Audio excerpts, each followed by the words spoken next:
ultimately not making any mistakes. I think if you want to be considered one of the best, you have to demand that kind of perfection. And for me, a lot of it goes down to just making good, subtle decisions. A lot of decisions that you can't see on TV. It's hard to see on TV, but if you even came live, you know, as a fan, you're just basically going to watch the ball a lot, so you're not watching the little things. But a lot of it for me, especially defensively, is positioning.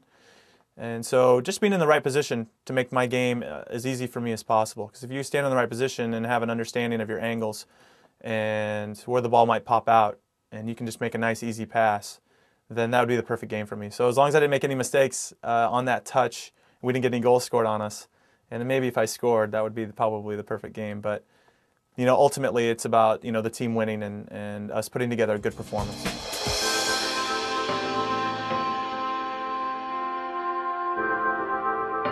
There's a play I talk about with some guys. It's kind of like a soccer dork, you know.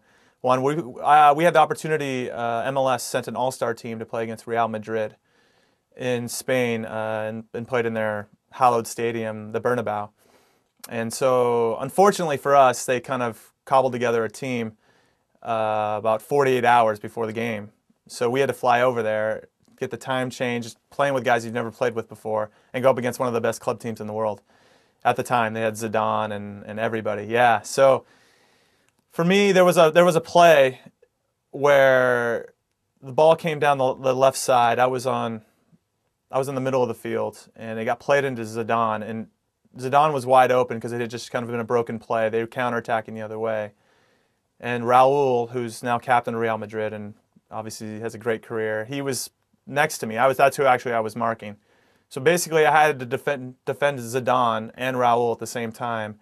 And ultimately what I did was, using the offsides trap, which would take us another hour to explain to the layperson, I just kind of I waited for Zidane. I kind of sat on his first touch if he wanted to play Raul first time, and I had that covered. And then when he took that first touch, once he realized I'd covered that, I then stepped to him because Raul had made the run behind me, so I held him offsides. And so I basically outsmarted Zidane for one play, you know. And so for me, I got a lot of appreciation and satisfaction from making one of the best players to ever play do something he didn't want to do. And so, in a small, subtle way, that was a victory in itself, even though he kept the ball, and I think they ended up getting a shot. But for what I could do at that moment, I did the best possible thing, and that's something that people probably wouldn't even think twice about when watching the game live.